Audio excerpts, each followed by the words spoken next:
সে হত্যা করেছে ইমাম হোসেন রাদিয়াল্লাহু আনহুকে। সে বর্ষার আগারে, বর্ষার মাথায় হুসেন রাদিয়াল্লাহু আনহুর মস্তক উঠিয়ে ধরে এটাকে নিয়ে ইয়েজিদের কাছে গিয়েছেন।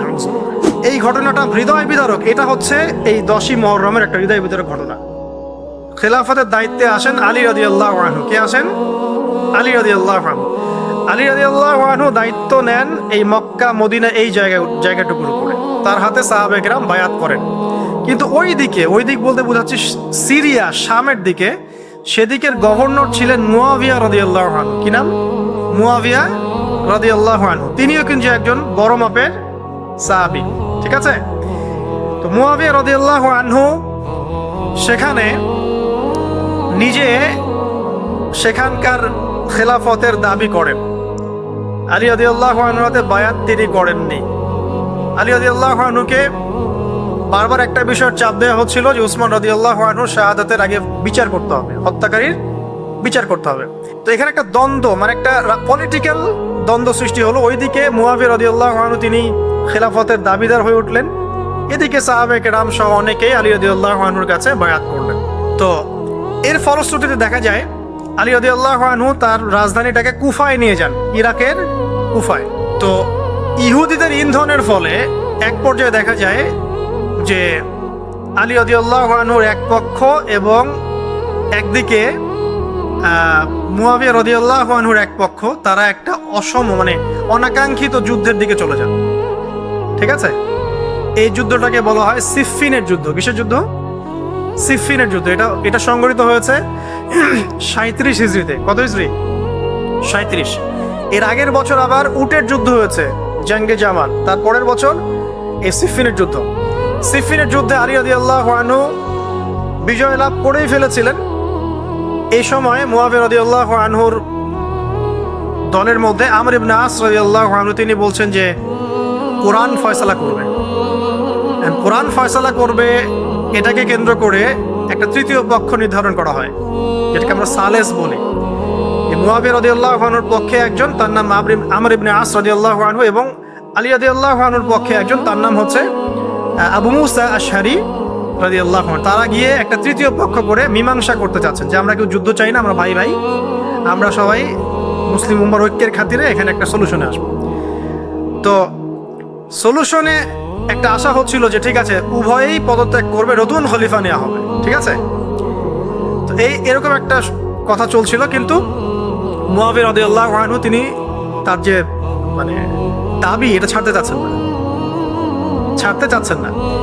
এইদিকে আলী রাদিয়াল্লাহু আনহু দলের মধ্যে কিছু মানুষ, প্রায় 12,000, তারা এই দল থেকে বের হয়ে গেল যে আমরা আলীকেও মানি না রাদিয়াল্লাহু আনহু, মুয়াবিয়াকেও মানি না রাদিয়াল্লাহু আনহু, এই আমর ইবনে আসকেও মানি না রাদিয়াল্লাহু আনহু, এবং এই আবু মুসা আশআরী তাকেও মানি না, আমরা কাউকেই মানি না। এবং এদেরকে বলা হয় খারেজি। কি বলা হয়? খারেজি। তারা এইখান থেকে দল থেকে বের হয়ে গেলেন। শুধু তাই না, তারা ফতোয়াও দিল যে আলী এবং মুয়াবিয়া এবং আমর ইবনে আস, আবু মুসা আশআরী সবাই কাফের। নাউজুবিল্লাহ। কারণ কি? কারণ হচ্ছে তারা আল্লাহর বিধান দ্বারা বিচার ফয়সালা করছে না, মানুষের মত তারা গ্রহণ করছে। মানে ওদের উদ্ভট যুক্তি আর কি। তারা আল্লাহর কিতাব দিয়ে ফয়সালা করছে না, বরং মানুষের রায় গ্রহণ করছে। এটা একটা খোরা যুক্তি ছিল। আলী রাদিয়াল্লাহু আনহু এদেরকে দমন করলেন। নহরওয়ান নামক জায়গায় তাদের সাথে যুদ্ধ হলো, এবং এই যুদ্ধে আলী রাদিয়াল্লাহু আনহু জয়লাভ করলেন। সিফফিনের যুদ্ধটা হয়ে গেল। এখন দেখেন দুইটা পক্ষ পাচ্ছেন আপনি এখানে, আলী রাদিয়াল্লাহু আনহু একটা পক্ষ, একটা কার? মুয়াবিয়া রাদিয়াল্লাহু আনহুর পক্ষ। এখন এই যে খারাজিরা বের হয়ে গেল, এখন তো দেখা যায় যে কিছু কিছু শব্দ বললে মানুষ খারেজি ট্যাগ দিয়ে দেয় না। দেখেন এই খারেজি আকীদার সাথে কিন্তু আসলে পলিটিক্যাল সমালোচনার কোনো সম্পর্ক নেই। যদি খারেজি আকীদার সাথে পলিটিক্যাল সমালোচনার সম্পর্ক থাকতো তাহলে তো মুয়াবিয়া রাদিয়াল্লাহু আনহু এবং তার অনুসারীদেরকেও খারেজি বলতো। আলী রাদিয়াল্লাহু আনহুর খেলাফত এটা মানছেন না। কথা বুঝতে পারছেন? পলিটিক্যাল দ্বন্দ্বের সাথে, পলিটিক্যাল সমালোচনার সাথে কিন্তু খারেজি বা খাওয়ারিজম মতবাদটা আসলে জড়িত না। এটা কার সাথে জড়িত? ওই যে একদিন বলেছিলাম, খারেজিরা মনে করে কবিরা গুনাহ করলে কোনো ব্যক্তি কি হয়ে যায়? কাফের হয়ে যায়। খারেজিদের আকীদা হচ্ছে কবিরা গুনাহ করলে কোনো ব্যক্তি কাফের হয়ে যায়। এই আকীদাটার নাম খারেজি আকীদা। এটা কি বাংলাদেশে মুসলিমরা লালন করে? কোনো আলেম, কোনো বক্তা, কোনো মুফাসসির, কোনো মুহাদ্দিস আপনাদেরকে বলছে কখনো এই দেশের মাটিতে যে কবিরা গুনাহ করেছে এরা এদেরকে মেরে ফেলো? বলেছে?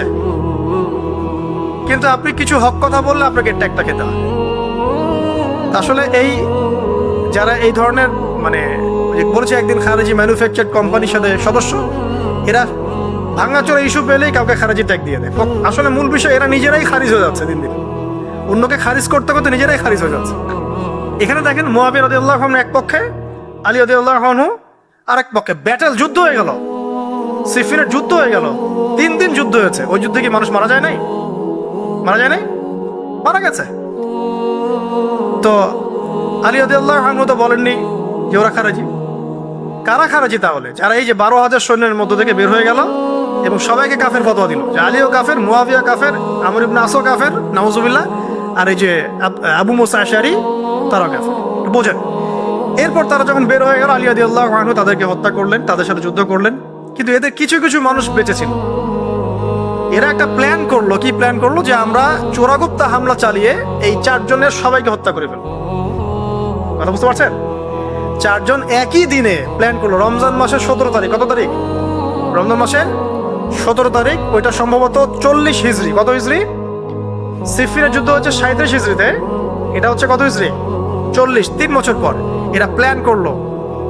এখনকার ওই যে পশ্চিমা গোরখধাঁধায় পড়া কিছু মানুষ যারা কিছু জঙ্গি সংগঠনের নাম লেখা প্ল্যান করে যে হঠাৎ সুইসাইড বোম মারবো, আছে না? এরকম একটা প্ল্যান করলো যে আমরা প্ল্যান করলাম এই 4 জনকে আমরা একদিনে উড়িয়ে দেবো বাড়িতে। এবং সেই প্ল্যান মোতাবেক তারা কাজ করলো। কাজ করে ঘাপটি মেরে বসে থাকলো। আলী রাদিয়াল্লাহু আনহু ফজর নামাজে যাচ্ছেন, আব্দুর রহমান বিন মুলজিম নামে এক ব্যক্তি আলী রাদিয়াল্লাহু আনহুকে পুরো তরোয়াল দিয়ে আঘাত করে হত্যা করে। ইন্না লিল্লাহি ওয়া ইন্না ইলাইহি রাজিউন। কাকে হত্যা করলো? নবী সাল্লাল্লাহু আলাইহি ওয়াসাল্লামের মেয়ের জামাইকে। চিন্তা করতে পারেন, যিনি প্রতিটা যুদ্ধে নবী সাল্লাল্লাহু আলাইহি ওয়াসাল্লামের সাথে ছিলেন, তাকে বললো যে সে কাফের হয়ে গেছে। আর যে হত্যা করেছে আব্দুর রহমান বিন মুলজিম, সে হত্যা করার পরে আল্লাহ শুকরিয়া আদায় করেছে। নাউজুবিল্লাহ। সে বলেছিল যে আমি আল্লাহ শুকরিয়া আদায় করছি যে আল্লাহ আমার হাতে একজন পথভ্রষ্ট মানুষকে মারলেন। নাউজুবিল্লাহ। চিন্তা করতে পারেন। ওইদিকে মুআবিয়া রাদিয়াল্লাহু আনহুকে মারার প্ল্যান করা হয়েছে সিরিয়ায়, কিন্তু উনি ওই দিন ফজরের নামাজে যান নাই, যেতে পারেন না, অসুস্থ ছিলেন। উনি গিয়েছেন, উনাকে আঘাত করা হয়েছে, কিন্তু আঘাতটা তার মানে শরীরের সেই জায়গায় লাগে নাই যেখানে লাগলে তিনি মারা যেতে পারতেন। তিনি আহত হয়েছেন, পরবর্তীতে চিকিৎসা করে সুস্থ হয়ে গেছেন। আর এদিকে আমর ইবনে আস এবং আব্দুর রহমান আবু মুসা আশআরী, তাদের উপরে হামলা হয়েছে। আমর ইবনে আসের জায়গায় আরেকজন সাহাবী গিয়েছেন নামাজ পড়তে, তিনি ডেড। মানে তাদের উদ্দেশ্য সফল হয়েছে এই জায়গায় যে আলী রাদিয়াল্লাহু আনহুকে হত্যা করা হয়েছে। তো এখন আলী রাদিয়াল্লাহু আনহু যখন নিহত হয়ে গেলেন, তাহলে কে থাকলো এখন? মুআবিয়া রাদিয়াল্লাহু আনহু। আচ্ছা, আলী রাদিয়াল্লাহু আনহু চলে যাওয়ার পরে তার সন্তান হাসান রাদিয়াল্লাহু আনহু, কি নাম? হাসান রাদিয়াল্লাহু আনহুর হাতে সাহাবায়ে কেরামের অনেকেই বায়াত করলেন, মানে তাকে খেলাফতের দায়িত্ব দিলেন। তো এবং তিনিও কুফায় রাজধানী, এখানে তিনি আছেন এবং কুফাবাসী তাকে মানে প্রলুব্ধ করছে কিছু কিছু মানুষ যে আপনার উচিত মুআবিয়া রাদিয়াল্লাহু আনহুর সাথে যুদ্ধ করা, ঠিক আছে? কিন্তু হাসান রাদিয়াল্লাহু আনহু সেই কাজটা করলেন না। তিনি বলেন না, আমি মুসলিমদের মধ্যে দ্বন্দ্ব চাই না, বরং আল্লাহর নবী একটা ভবিষ্যৎবাণী করেছিলেন সাল্লাল্লাহু আলাইহি ওয়াসাল্লাম যে আমার এই নাতি হাসান মুসলিমদের বড় ফিতনার সমাধান করে দিবে। সুবহানাল্লাহ। কথা বুঝতে পারছেন? তো হাসান রাদিয়াল্লাহু আনহু তখন কি করলেন? নিজে তার যে এই যে দায়িত্ব, খেলাফতের দায়িত্ব, তিনি মুআবিয়া রাদিয়াল্লাহু আনহুর হাতে ছেড়ে দিলেন। সুবহানাল্লাহ। তিনি নিজে পদত্যাগ করলেন। ঠিক আছে, আমার ক্ষমতার দরকার নাই, মুসলিমরা আপোষে মারামারি কাটাকাটি থেকে রক্ষা পাক। কিছু শর্ত ছিল ওই চুক্তির মধ্যে, যে মুআবিয়া রাদিয়াল্লাহু আনহু যে কাজই করবেন সুরাভিত্তিক করতে হবে, হ্যাঁ, আহলে বাইতদেরকে সম্মান করতে হবে, ভাতা নির্ধারণ করতে হবে, এরকম কিছু শর্ত ছিল। ঠিক আছে, তো মুআবিয়া রাদিয়াল্লাহু আনহু মেনে নিলেন। এবার কিন্তু সারা মুসলিম জাহানের কে খলিফা হলেন? কি নাম বলেন? মুআবিয়া রাদিয়াল্লাহু আনহু। এবং এরপর তিনি একাধারে 20 বছর খেলাফতের দায়িত্ব পালন করেছেন। কত বছর? 20 বছর। 40 হিজরিতে এই যে আলী রাদিয়াল্লাহু আনহু মারা যান, আর 20 বছর খেলাফতের দায়িত্ব পালন করেন কে? মুআবিয়া রাদিয়াল্লাহু আনহু। এবং এই সময় মুসলিমরা অনেক উন্নতি করেছে। এই সময় 1700টার মতো নৌ জাহাজ ছিল মুসলিমদের। সাইপ্রাস দ্বীপ থেকে শুরু করে, পর্তুগাল থেকে শুরু করে চায়না, এদিকে আফ্রিকা থেকে শুরু করে পুরো এই যে ভারতবর্ষ, সবই মুসলিমদের। চিন্তা করতে পারেন, পুরো বিশাল অর্ধবিশ্বের চেয়ে বড় জায়গায় শুধুমাত্র মুসলিমদের, এবং তিনি এটাকে শাসন করছেন। কে শাসন করছেন? মুআবিয়া রাদিয়াল্লাহু আনহু। ঠিক আছে, এবার টার্নিং পয়েন্ট। এবার মুয়াবিয়া রাদিয়াল্লাহু আনহু ইন্তেকাল করলেন 60 হিজরিতে, ঠিক আছে। আর এদিকে হাসান রাদিয়াল্লাহু আনহু ইন্তেকাল করেছিলেন 49 হিজরিতে। ইন্তেকালের সময় তিনি তার পরবর্তী দায়িত্বশীল নির্ধারণ করে গেলেন বা নিয়োগ করে গেলেন তার পুত্র ইয়াজিদকে। কাকে? ইয়াজিদকে। এই জায়গাটাতে সাহাবায়ে কেরাম রাদিয়াল্লাহু আনহুমের অনেকেই মানেন নাই, কারণ তখন তার চেয়েও যোগ্য মানুষ সমাজে ছিল, ঠিক আছে। তখন আব্দুল্লাহ বিন ওমর বেঁচে আছেন, আব্দুল্লাহ বিন আব্বাস বেঁচে আছেন, আব্দুল্লাহ বিন জুবাইর রাদিয়াল্লাহু আনহু, বড় বড় জলিল কাদের সাহাবী, তারা তখন বেঁচে আছেন। কিন্তু কি করলেন মুয়াবিয়া রাদিয়াল্লাহু আনহু, আল্লাহ তাকে জান্নাতবাসী করুন, তিনি তার ছেলে ইয়াজিদকে শাসন ক্ষমতা দিয়ে গেলেন। এই যে শুরু হলো বাবার পরে ছেলে, বুঝতে পারছেন, রাজতন্ত্র শুরু হলো। এবার সাহাবায়ে কেরামদের মধ্যে অনেকেই এটা মানতে চাচ্ছেন না, যারা মানতে চাচ্ছেন না তাদের মধ্যে আছেন আব্দুল্লাহ বিন ওমর, ওমর রাদিয়াল্লাহু আনহুর ছেলে, আছেন আব্দুল্লাহ বিন আব্বাস রাইসুল মুফাসসিরিন, আছেন আব্দুল্লাহ বিন জুবাইর, জুবাইর বিন আওয়াম রাদিয়াল্লাহু আনহুর ছেলে, এরকম বড় বড় সাহাবী, এবং তারা মক্কা মদিনায়। তো আচ্ছা, এখন এই সাহাবীদেরকে কি আমরা খারেজি বলবো? তারা যে পলিটিক্যালি তাকে সমর্থন করছেন না, পলিটিক্যালি কোনো গভর্নমেন্টের সমর্থন না করলেই খারেজি হয়ে যায়? যদি কেউ বলে আরব বিশ্বের সব যত নেতা আছে এদের মধ্যে অনেকেই ইসরায়েলের সাথে আতাত করেছে, সে কি খারেজি হয়ে যাবে? এই সমালোচনার সাথে খাওয়ারিজমের কোনো সম্পর্ক আছে? যদি কেউ বলে যে পশ্চিমাদের অস্ত্রশস্ত্র নিয়ে মুসলিমরা ইয়েমেনে হামলা করছে, এটা বললে সে খারিজি হয়ে যাবে? যদি কেউ বলে যে মধ্যপ্রাচ্যের কান্ট্রির কিছু নেতা তারা পশ্চিমাদের সাথে চুক্তি করেছে পেট্রো ডলার মনিটরিং সিস্টেম, সে কি খারিজি হয়ে যাবে? যদি কেউ বলে জায়নিস্টদের সাথে আতাত করে অনেক মুসলিম কান্ট্রি চলছে, তাহলে কি মিডল ইস্টের সমালোচনা করার কারণে একজন ব্যক্তি খারিজি হয়ে যাবে? খারেজি ম্যানুফ্যাকচার্ড কোম্পানি বাংলাদেশে তারা এই সংজ্ঞাই শিখায়, পলিটিক্যাল বিরোধিতা করলে আপনি খারিজি হয়ে যাবেন। অথচ এখানে দেখেন সাহাবায়ে কেরাম রাদিয়াল্লাহু আনহুম মানছেন না ইয়াজিদকে। এবার ইয়াজিদ কি করলো দেখেন। এবার ইয়াজিদ প্রথমত সাহাবীদেরকে কনভিন্স করার চেষ্টা করলেন। তিনি ওখান থেকে তার দূত পাঠালেন, দূত এসে মক্কা মদিনায় বোঝালেন যে আপনারা মেনে নেন, ভালো হবে, ইত্যাদি ইত্যাদি। আব্দুল্লাহ বিন ওমর রাদিয়াল্লাহু আনহু বলেন ঠিক আছে মেনে নিলাম, আব্দুল্লাহ বিন আব্বাস রাদিয়াল্লাহু আনহু বলেন ঠিক আছে মেনে নিলাম। কিন্তু আব্দুল্লাহ বিন জুবাইর রাদিয়াল্লাহু আনহু মানলেন না। তিনি মানছেন না, আমি কিছুতেই মানি না, তার সেই খেলাফতের যোগ্য না, এর চেয়ে অনেক বড় বড় যোগ্য মানুষ আছে, আমি মানছি না। বরং তিনি এখান থেকে সরে আসলেন। এবার ইমাম হুসাইন রাদিয়াল্লাহু আনহু, যার কথা প্রশ্ন করেছেন, লম্বা উত্তর দিচ্ছি। ইমাম হুসাইন রাদিয়াল্লাহু আনহুর হাতে অনেকে বায়াত করতে চাইল যে আপনি যোগ্য খেলাফতের, ইয়াজিদ যোগ্য না, কে যোগ্য? আপনি যোগ্য। এবং তার হাতে কুফাবাসী বায়াত করতে চাচ্ছে, তাকে ডাকছে আপনি মক্কা থেকে চলে আসেন কুফায়। কুফা কোথায়? ইরাকে। আপনি মক্কা থেকে কুফায় চলে আসেন, আমরা আপনার হাতে বায়াত করব। এবার হুসাইন রাদিয়াল্লাহু আনহু সপরিবারে, তার পরিবার আহলে বাইত সবাই নবীর পরিবারের সদস্য, চিন্তা করেন, নবীর পরিবারের প্রায় 80 জন সদস্য, কতজন? তারা এই যে বের হলেন, যাচ্ছেন কোথায়? কুফায়। এবার ওই ইয়াজিদের নিয়োজিত যে গভর্নর ছিল ইরাকের কুফায়, তার নাম আব্দুল্লাহ বিন জিয়াদ। কি নাম? আব্দুল্লাহ বিন জিয়াদ। আব্দুল্লাহ বিন জিয়াদ সে একটা সেনাবাহিনী পাঠালো। সেনাবাহিনীতে সদস্য ছিল 4000। কতজন? 4000। এই 4000 সেনাবাহিনী নিয়ে আব্দুল্লাহ বিন জিয়াদের যে কমান্ডার, তার নাম সম্ভবত আমর বিন, প্রথমে আমের বা ওমর আছে, ওমর বিন সাদ এরকম কিছু একটা, সে আহলে বাইতদেরকে ঘিরে ফেললো। কাকে ঘিরে ফেললো? ইমাম হুসাইন রাদিয়াল্লাহু আনহু, তার ছোট ছোট বাচ্চা কাচ্চা, তার স্ত্রী সন্তান এবং আহলে বাইতের সদস্য যারা। আহলে বাইত মানে বোঝেন তো, নবীর পরিবারের সদস্য।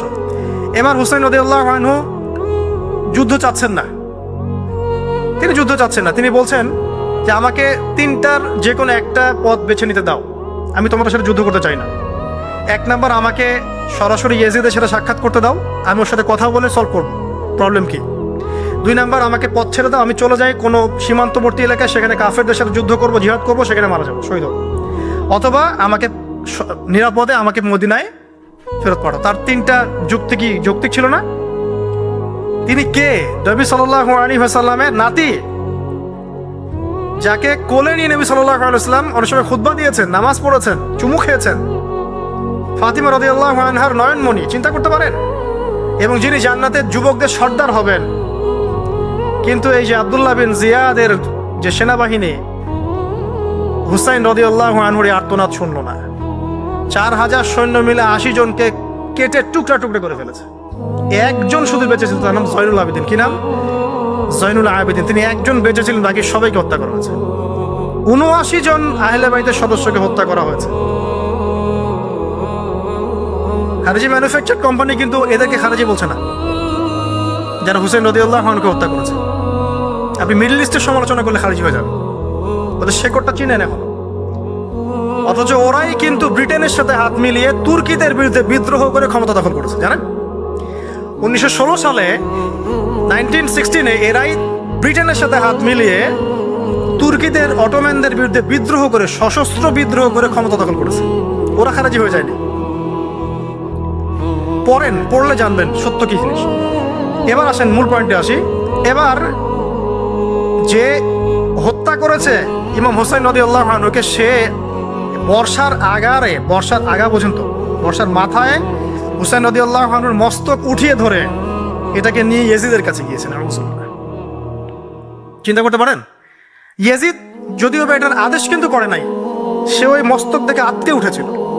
এটা তুমি কি করছো? আমি তো এটা করতে তোমাকে বলি নাই। উবাইদুল্লাহ বিন জিয়াদ এই কাজটা করেছে। এখানে আমরা ইয়েজিদকে নিষ্পাপ বলতে পারি না, বিকজ একজন শাসকের আন্ডারে যখন কোনো ক্রাইম হবে, এর একটা দায়ভার তো তার উপর পড়বেই। যদি এটা মেনে নেই যে সেখানে টেকনোলজি ছিল না, অনেক দূরের পথ, খবর পাওয়া যায় নাই, সেটা অন্য ইস্যু হতে পারে। কিন্তু পরের ঘটনাগুলো আমাদেরকে অন্যদিকে নিয়ে যাবে। মনে রাখেন, এই ঘটনাটা হৃদয় বিদারক। এটা হচ্ছে এই 10ই মুহররমের একটা হৃদয় বিদারক ঘটনা। এটা ঘটেছে কত সালে? 62 হিজরিতে। কত হিজরিতে? 62 হিজরিতে, 62 বা 61 আর কি।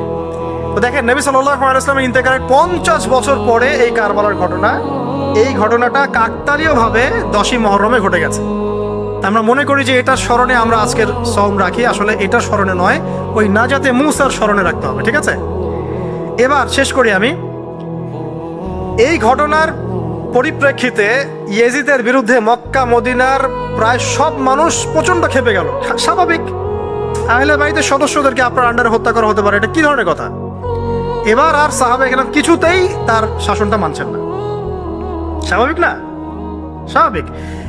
এবার ইয়েজিদ কি করলো? আমি এই জায়গায় বলি যে সে যদি ওই ভুল থেকে শিক্ষা নিত, সে যদি এই ভুলটা থেকে শিক্ষা নিত, পরের কাজগুলো সে করতো না কখনোই। সে ভুলটা থেকে শিক্ষা নেয়নি, বরং সে 63 হিজরিতে, ঠিক তার পরের বছর, 2 বছর পর, যদি 61 হিজরি ধরি, এটা 63 হিজরি, 2 বছর পর সে আরেকটা টিম পাঠালো মদিনায়, মদিনার মানুষদেরকে কনভিন্স করার জন্য যে আমার আনুগত্য করতেই হবে। এবার মদিনার মানুষ যারা ছিল, এরা কিছুতেই তার আনুগত্য মানল না। এবার সে যাকে পাঠিয়েছে তার নাম মুসলিম বিন উকবা। মুসলিম বিন উকবাকে তিনি পাঠালেন, মদিনাবাসীকে কন্ট্রোল করো, তারা তো আমার নিয়ন্ত্রণের বাইরে। এবার মদিনাবাসী তার কথা শুনছে না, তার কথা মানছেও না। তো 61 হিজরির এই হৃদয় বিদারক ঘটনার পরে 2 বছর পরে 63 হিজরিতে ইয়েজিদ পাঠালেন মুসলিম বিন উকবাকে প্রায় 10,000 সৈন্য দিয়ে। কত হাজার? প্রায় 10,000 সৈন্য দিয়ে পাঠালেন মদিনাবাসীকে কন্ট্রোল করার জন্য। তো কারবালা ঘটনা বুঝলেন, এই 61 হিজরিতে এই কারবালার ঘটনা ঘটে, যেটা স্মরণে অনেকে রোজা রেখে থাকে সমাজে। আসলে এটা স্মরণে নয়, নাজাতে মূসার স্মরণে রাখতে হবে ইনশাআল্লাহ তাআলা। আল্লাহ পাক তৌফিক দান করুন, আমিন। এরপর মদিনাবাসী আর মক্কাবাসী এই যে ইয়েজিদের বিরুদ্ধে খেপে গেল, তার কিছুতে তার আনুগত্য মানবে না, কিন্তু ইয়েজিদ চাপ প্রয়োগ করতে লাগলো। এক পর্যায়ে সেই যে মুসলিম বিন উকবাকে পাঠালো 10,000 সৈন্য দিয়ে মদিনায়। 3 দিন সে মদিনা অবরোধ করে রাখলো, সবাইকে বললো যে ইয়েজিদের আনুগত্য করতে হবে, অন্যথায় তোমাদের উপর হামলা করা হবে। নবীর শহরে মুসলিম বিন উকবার নেতৃত্বে পিছনে ইয়েজিদ ছিল। ইয়েজিদের শাসনামলে মুসলিম বিন উকবার নেতৃত্বে 63 হিজরিতে 3 দিন মদিনায় ম্যাসাকার চালানো হয়েছে। মদিনার মানুষকে হত্যা করা হয়েছে। মদিনার মানুষ সাহসিকতার সাথে যুদ্ধ করেছে, ডিফেন্ড করেছে, তাদেরকে হত্যা করা হয়েছে। মদিনায় লুটপাট করা হয়েছে, ধ্বংসযজ্ঞ চালানো হয়েছে, হাজার হাজার মানুষ মারা গেছে। এখন আমাকে বলেন, এই যে মদিনার যে মানুষগুলো এই মুসলিম বিন উকবার সেনাবাহিনীর বিরুদ্ধে দাঁড়িয়েছিল, এরা কি খারেজি ছিল? ওরা তো শাসকের বিরুদ্ধে যুদ্ধ করলো। উত্তর দেন। এই খারেজি ম্যানুফ্যাকচার কোম্পানিকে বলেন, উত্তর দিতে বলেন। মুসলিম বিন উকবার নেতৃত্বে যে বাহিনী মদিনা আক্রমণ করলো, আর মদিনাবাসী যে বীরত্বের সাথে ডিফেন্ড করলো, এখন কি মদিনার সব মানুষ খারেজি হয়ে গিয়েছিল? পলিটিক্যাল দ্বন্দ্বের সাথে খাওয়ারিজমের কোনো সম্পর্ক আছে? মানুষকে কি বোঝায়? শুধু তাই না, এই সময়ে মক্কায় আব্দুল্লাহ বিন জিয়াদ রাদিয়াল্লাহু আনহু তিনিও তার বলয় গড়ে তুলেছেন, তার হাতে মানুষ বায়াত শুরু করেছে। আর ইয়াজিদকে মানুষ মানছে না, বলছে আব্দুল্লাহ বিন জুবাইর তার হাতে আমরা খেলাফতের বায়াত করব। বহু মানুষ আব্দুল্লাহ বিন জুবাইর রাদিয়াল্লাহু আনহুর হাতে বায়াত করা শুরু করলেন। এবং ইয়াজিদ এবার মদিনায় ধ্বংসযজ্ঞ চালানোর পর ঠিক ওই বছরেই, সেম বছরেই আরেকজন ব্যক্তি আছেন হুসাইন বিন নুমায়ের, তাকে কিছু সেনাবাহিনী দিয়ে পাঠালেন মক্কা আক্রমণ করতে। হুসাইন বিন নুমায়ের সেনাবাহিনী নিয়ে মক্কা আক্রমণ করলো। মক্কার কাবা ঘরের গিলাফে হামলা করা হয়েছে, মিনজানিক ছোড়া হয়েছে এবং মক্কাকে অবরোধ করে রাখা হয়েছে। তো মদিনায় হামলা চালানোর পর একই বছর ওই 63 হিজরিতেই, আর মদিনায় হামলার যে যুদ্ধটার নাম একটা আছে এটা বলে দিই, যে মদিনায় যে ইয়াজিদের নেতৃত্বে মুসলিম বিন উকবা হামলা চালিয়েছিল, যখন মদিনাবাসী এটাকে ডিফেন্ড করেছে এবং মদিনা মানুষ মারা গেছে, অনেক শহীদ হয়েছেন, এই যুদ্ধের নাম হচ্ছে হাররার যুদ্ধ। কিসের যুদ্ধ? হাররার যুদ্ধ। এর ওই বছরেই ইয়াজিদের নেতৃত্বে আবারও মক্কায় আক্রমণ করা হয়েছে, যেখানে আব্দুল্লাহ বিন জুবাইর রাদিয়াল্লাহু আনহু তিনি খেলাফতের দায়িত্ব বায়াত গ্রহণ করছেন। সেখানেও মিনজানিক চালানো হয়েছে, হামলা চালানো হয়েছে। মক্কার কাবা ঘরের দেয়ালে পর্যন্ত মিনজানিকের গোলা লেগেছিল, মানুষ জানেই না কাবা ঘরে হামলা হয়েছে। এখন আব্দুল্লাহ বিন জুবাইর রাদিয়াল্লাহু আনহু যিনি এই অন্যায়ের প্রতিবাদ করছেন মক্কায়, তিনি কি খারেজি নাকি বীর? কোনটা? সুবহানাল্লাহ। এটা হক কথা বললে মানুষকে খারেজি বলে, আর চাটুকারিতা করলে এদেরকে বীর বলে।